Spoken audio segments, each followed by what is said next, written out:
What's up, guys? It's Chad with Living the Van Life up here in Oregon for right now. I'm about this close to giving up on this freaking van. I tell you what, between motors and transmissions, fuel problems, fuel tank issues, thought it was the fuel pump, thought it was the fuel filter, yada yada yada. Still dealing with stuff. Drove till 4 a.m. last night. Didn't even get to the California border. We should have been halfway through California by now. And this thing's just giving us freaking flack. So here I am in the middle of a parking lot. Out here in some grocery store. Got the van pulled up here. Gonna have to do some work on it. We worked last night. We think we found the issue of the oil is pumping oil out of the crankcase breather hoses, and basically it's flooding the motor with the intake of the motor with motor oil. Hopefully got it narrowed down to possibly being a PCV valve, which is hard to believe because I just put one in like a couple months ago. But I put a cheap one in. So we were able to get to a Subaru dealership here in Medford, Oregon, and got an actual genuine PCV valve. Because at 70 miles an hour, this thing just like cuts out. It's like riding on a boat. So I don't know, just really frustrated. I wanted to be halfway through California by yesterday. We're still in Medford, Oregon, not even to California yet. Just really frustrated this freaking van thing. God, it's ridiculous. But I don't know. Anyhow, I'm gonna do a oil change here on the van in the parking lot, because I'm a little bit concerned that I've got too much oil in it. My dipstick, I just put an aftermarket dipstick on it. I don't know if I trust that with the oil level at this point, so my best scenario at this point was to drop all the oil, put the 5 quarts in that I know is supposed to go in it, put the PCV valve in it, and hopefully that cures the problem. So I'm going to do that here in the parking lot. A lot of people ask me, well, how do I maintain the van when I'm on the road? Well, here's a good example. I pulled up into this quiet corner of a grocery store. Usually I like doing this at night, so it's a little more concealed. But anyways, I have no choice. I got to do it here. I've got an oil pan that I carry with me up in my storage box, a drain pan, and I've got my my tool kit here. I carry that in my storage box. That's got every tool I could possibly need, dang near, just about. It's a 200-piece Craftsman set, and so I'm going to do that. I'm going to drain the oil. I got oil and filter and stuff. So I'm going to go to work on that. I'll keep you guys going on this video. At the back of the van here, up in this tray, I carry a lot of extra parts and tools and just extra equipment that I might need. Right now it's a mess because I've been rummaging it through it all last night until 4 in the morning trying to deal with this thing. But one important part that I like to carry, which I'm actually out of right now, are the latex rubber gloves. A lot of mechanics wear those, but it's great for being on the road in a jiffy when you got to jump out and work on the thing and you don't want to get your hands all grubby, nasty, dirty. Then you throw on a pair of latex gloves and then you just dispose of them, which is great. But I went through half a box last night dealing with what I was dealing. So right now I've got the good old trusty Atlas fit, because when I'm on the road I don't like to get all grungy.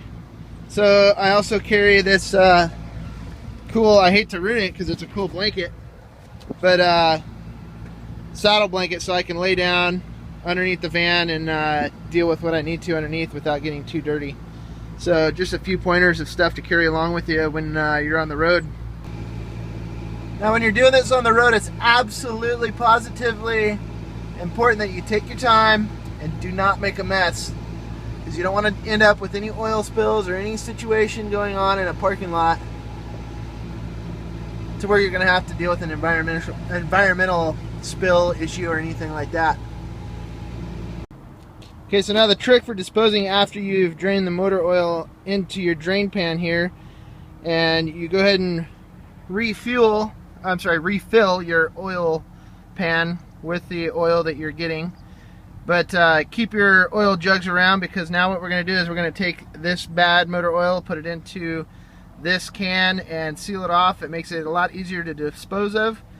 All the auto parts stores have places where you can dispose of used motor oil. So we're going to go ahead and dump this into that, and we should be good to go with our oil change. Alright guys, well, we just finished up the maintenance on the van in the parking lot. We got our mess all cleaned up in hopes that that was going to solve our issue. And we're on the freeway now and still having the same issues. In fact, I don't know, it kind of seems like it's getting worse. So, I don't know. I'm getting to my limits of trying to figure out what the deal is. Thinking possibly ignition coil pack. Plug wires, just to eliminate that issue. I've heard that or seen that popped up on a few forums online when I've been doing the research. So, we've got to try and see what we can do. But I don't know if you guys can hear the van, but it's like cutting out. Now it's back on. It'll just cut out. Pretty frustrating, so just hoping to get to the next town. Yeah. Anyways, keep you guys updated how things go. Hey, what's up, guys? It's Chad back here with another update. It's currently about 4:30 a.m. and after a long day of crawling around under the van, working on the van, trial and error, trying to figure out what the heck's going on with this situation. About 9 o'clock this evening, after getting about 40 miles down the freeway since my last little clip there, as a last-ditch resort, before renting a car and ditching the van in some random town in the middle of Northern California, we decided to drain the fuel tank. We drove the van down to like having just a couple gallons of gas left, pulled into a gas station and drained the fuel into my oil pan, and started over with a fresh tank of fuel. And luckily, we've been on the road for, let's see, gosh, nearly 550 miles, probably about 500 miles have been on the road since we made that change. And knock on wood, everything's going great. The van definitely still has issues, but it's going to get me to Southern California, where I can actually get my van to my buddy Joe over at EuroPro in Costa Mesa, and I'm going to hand it over to him and tell him to go through this damn thing and see what he can find, because there's still issues. But just want to let you know, we're on the road, things are going good so far, and yeah, happy to have 500 miles under our belt after being stalled for nearly a day and a half. So spirits are a lot higher. Anyways, just want to give you guys an update. Hope you enjoyed this interesting video. Not your typical living the van life video, but whatever. Anyways, guys, take care, peace out, keep on trucking.